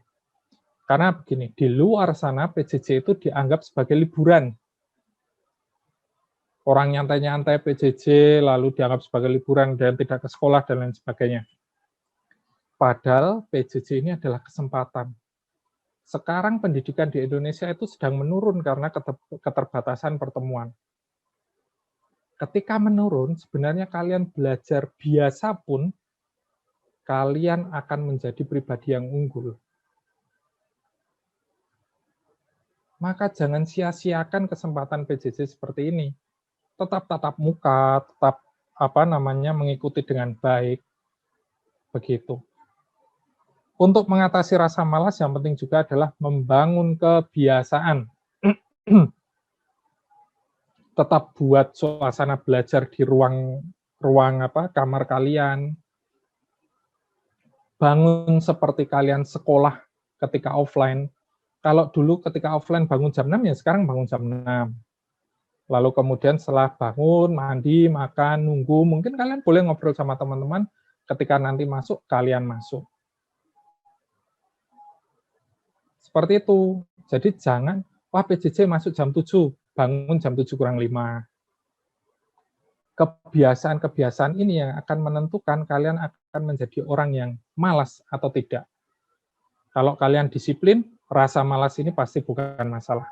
Tapi kalau kalian menciptakan kebiasaan malas, ini akan terus menjadi malas dan tidak hanya PJJ. Ketika kalian kuliah, kalian bekerja, kalian akan menjadi orang yang kualitasnya rendah. Karena apa? Sudah terbentuk sejak SMA menjadi kebiasaan. Tentu kalian tidak mau seperti itu kan? Jadilah orang yang unggul. Disiplin. Disiplin terhadap waktu kalian, disiplin terhadap komitmen kalian, disiplin terhadap tugas-tugas kalian. Kalian akan menjadi unggul di masa depan. Apalagi sekarang, banyak orang yang merasa ini adalah liburan. Begitu. Nah, kalau butuh bantuan dari orang tua, bantuan dari siapa untuk mengingatkan. Kebiasaan itu harus dibentuk, mulai dengan membuat jadwal dan disiplin. Begitu untuk mengatasi rasa malas. Jadi tidak ada, dalam pengalaman saya tidak ada argumen apapun saya akan berbicara sampai berbusa-busa, lalu kemudian rasa malas itu hilang, tidak. Itu harus dari diri teman-teman sendiri. Begitu. Ada lagi, begitu ya, Bu Kris ya, semoga bisa membantu. Mas Modes, kalau di SMA sudah mantap milih jurusan untuk kuliah, tapi ternyata saat seleksi penerimaan tidak lulus, langkah berikutnya apa? Ini yang namanya kompromi antara kemauan dan kemampuan. Jadi, jadi salah satu anak didik saya itu, dia mau menjadi dokter. Kemudian, dia sudah tahu kalau dia mendaftar di Universitas Indonesia Kedokteran, dia tidak diterima. Kemudian saya tanya ke anak itu, lah kamu mau kuliah mau jadi dokter atau mau kuliah di UI? Mau jadi dokter Pak, ya sudah. Maka cari kesempatan di mana kamu bisa jadi dokter. Kemudian dia kuliah di universitas negeri, di tempat lain, dia diterima, dan sekarang menjadi dokter yang baik. Jadi seperti itu, jadi tidak tempat yang bagus belum tentu tepat untuk kita. Itu semua tergantung dari bagaimana kalian memanfaatkan kesempatan-kesempatan itu tadi. Ketika nanti kalian kuliah, mungkin ada lomba-lomba karya ilmiah, kalian ikut atau tidak. Ketika ada diskusi-diskusi, kalian terlibat atau tidak. Kalau kalian hanya kuliah, pulang, selesai, tidak memanfaatkan kesempatan, PJJ tidak hadir, tidak mengikuti dengan baik, mau kuliah di Oxford atau Harvard, atau mau kuliah di Mars University atau di Pluto sekalipun, kalau kalian tidak memanfaatkan kesempatan itu, sama saja bohong. Ya, tidak akan berguna apapun. Jadi, langkah berikutnya adalah kalian harus memiliki antisipasi atau cadangan mau kuliah di mana. Misalnya nih, saya mau kuliah di Modestus University. Wah, karena grade-nya terlalu tinggi, saya tidak diterima, saya sudah punya cadangan, saya mau kuliah di Aditya University misalnya. Nah, itu maka ini adalah sebuah kebiasaan, kalian harus memanfaatkan kesempatan-kesempatan yang ada. Begitu, ini pertanyaan dari Pak Step. Oh, dari Pak Step. Wis, mantap Pak Step, terima kasih. Ada lagi nggak nih di WA saya? Berarti kalau yang ini di WA, sharing kontekstual ya Mas ya? Bisa oh untuk ya, adik-adik kelas, untuk kelas 12, bahkan untuk rekan-rekan guru begitu ya? Nah, sangat kontekstual dan sangat aplikatif, tapi tentunya harus disesuaikan dengan situasi kalian. Ya, jadi apa yang saya sampaikan ini menjadi referensi, lalu kemudian bisa kalian gunakan, bisa tidak, tapi tentunya sebagai referensi, kalau ada hal yang baik bisa digunakan, nah lakukan. Kalau tidak sesuai, nah kalian harus berpikir lagi apa yang bisa dilakukan. Begitu. Selebihnya teman-teman, kalian harus yang jangan lupa adalah bersenang-senang. Jangan jadikan sekolah menjadi beban. Jangan jadikan karir itu menjadi beban. Bahwa kalian harus punya tujuan hidup, harus begini begitu dan lain sebagainya. Tidak. Apa yang bisa kalian lakukan sekarang? Lakukanlah sebaik-baiknya. Perjalanan saya ke Flores dulu membuat saya ingin keluar dari pekerjaan saya sekarang di Jakarta. Karena ketika saya melihat di sana, kemudian saya berbicara dengan orang-orang di sana, saya tertarik untuk menjadi dosen di namanya Sekolah Tinggi Ilmu Pendidikan STKIP di ND, di Flores. Saya merasa kalau saya di sana, saya akan lebih berguna mendidik orang-orang, mahasiswa, kemudian mereka menjadi guru di Indonesia Timur. Saya merasa, wah, saya bermimpi kalau saya melakukan itu, maka pendidikan Indonesia Timur akan maju. Saya bisa berkontribusi untuk mendidik para calon pendidik. Ini manfaatnya akan lebih besar. perjalanan saya ke Flores itu membuat saya berpikir seperti itu. Tetapi ketika saya melakukan refleksi lagi, betul atau tidak, atau ini hanya dorongan sesaat saja, atau hanya gara-gara karena saya senang Flores, saya melakukan itu, saya berpikir seperti itu. Ternyata tidak. Ternyata itu bukan pilihan tepat bagi saya. Semakin saya berefleksi, saya justru semakin bersyukur dengan tempat kerja saya sekarang. Karena ketika saya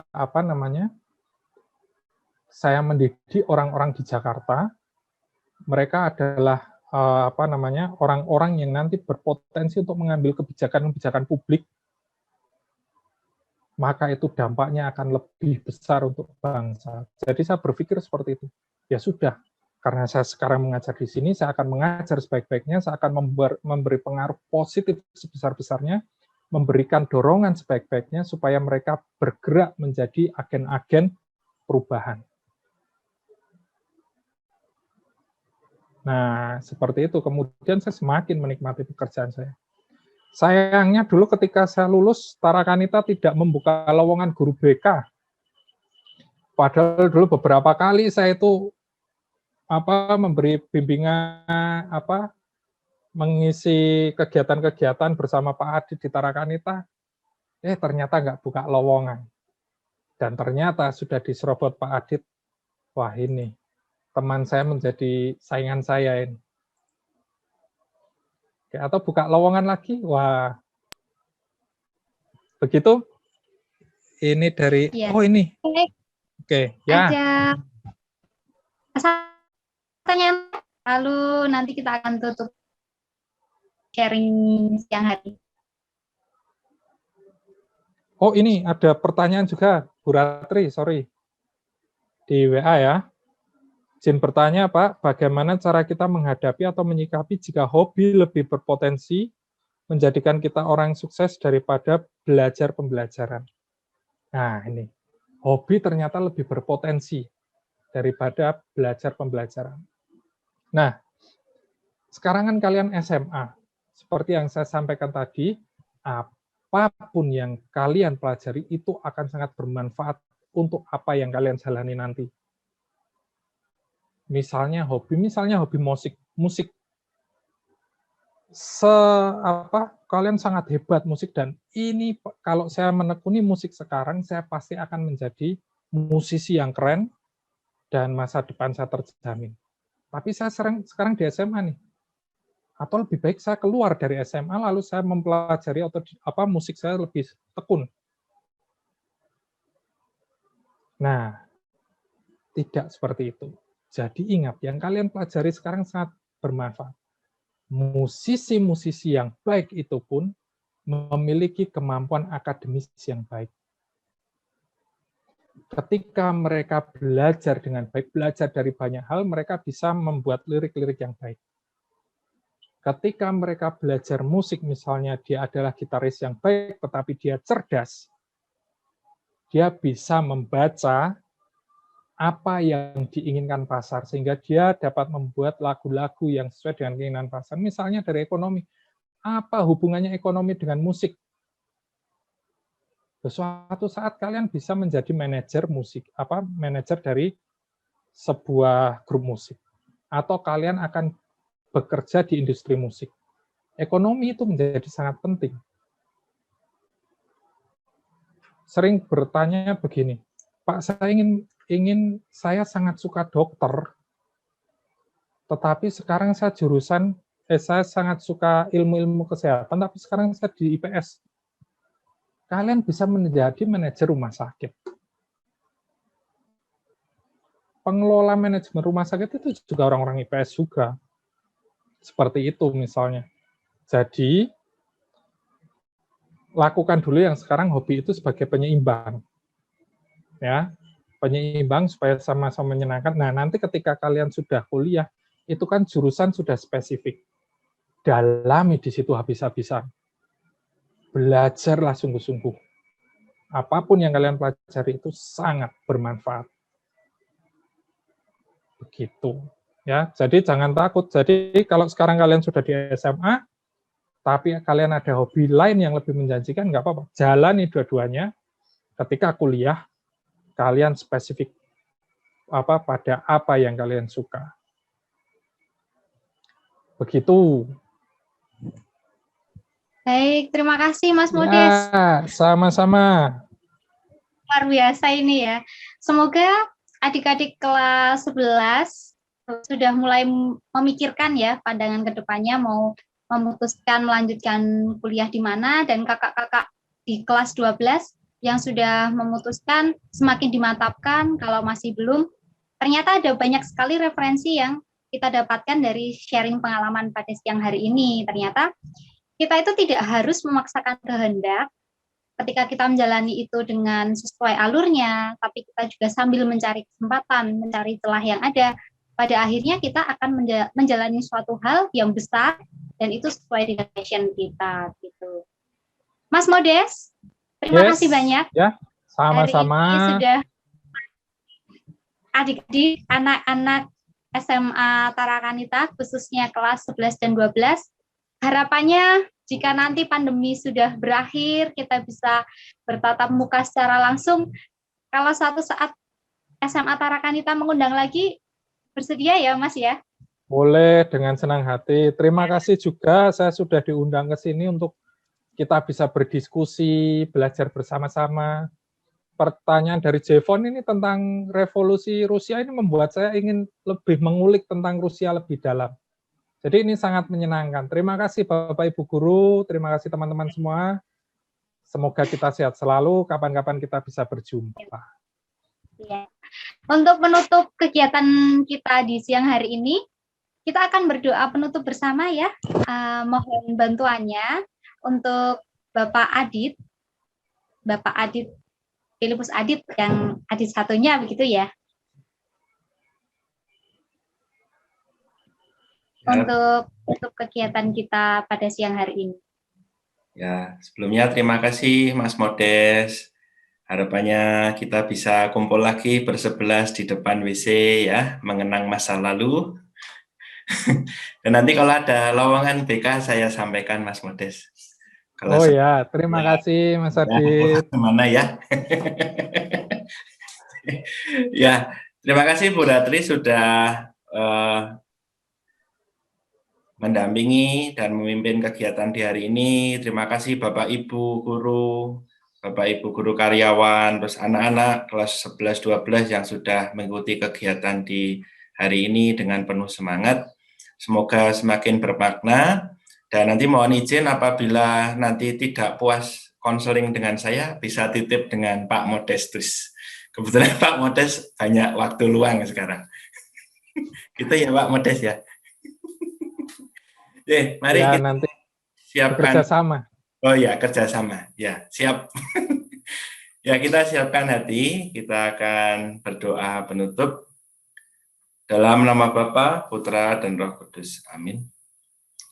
Ya Tuhan, terima kasih atas berkat rahmat-Mu. Engkau membimbing kami, Engkau mendampingi kami dari awal pertemuan sharing alumni dengan Pak Modestus hingga berakhir di siang hari ini dengan penuh makna, dengan penuh hal positif yang bisa kami maknai.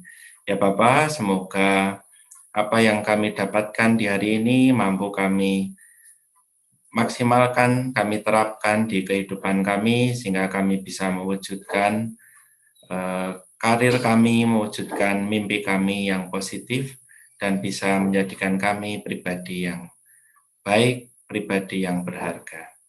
Terima kasih Engkau juga mendampingi semua kegiatan dari awal hingga akhir tanpa ada kekurangan satu apapun.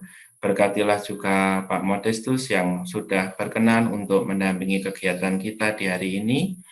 Dan sekarang kami mohon Engkau selalu mendampingi kami. Ke depan kami akan melakukan pembelajaran jarak jauh kembali. Berkati kami, munculkan motivasi diri kami sehingga kami bisa semangat dalam menjalani PJJ di tahun ajaran yang baru ini. Berikanlah kesehatan dan kesembuhan untuk kami semua ya Tuhan. Amin. Kemuliaan kepada Bapa, Putra, dan Roh Kudus, seperti pada permulaan, sekarang, selalu, dan sepanjang segala. Amin. Dalam nama Bapa, Putra, dan Roh Kudus. Amin. Adik-adik, anak-anak semua, mohon untuk on kamera ya, karena akan diambil gambarnya, dan juga mohon untuk di-unmute untuk mengucapkan terima kasih untuk Mas Modes yang hari ini sudah bersedia mendampingi kita, menemani kita, sharing pengalaman bersama dengan kita semua. Kita ucapkan terima kasih Mas Modes. Terima kasih, Pak. Terima kasih. Terima kasih, Pak. Terima kasih, Pak. Terima kasih, Pak. Terima kasih. Terima kasih, Pak. Terima kasih. Terima kasih. Terima kasih, Pak. Ayo, 80.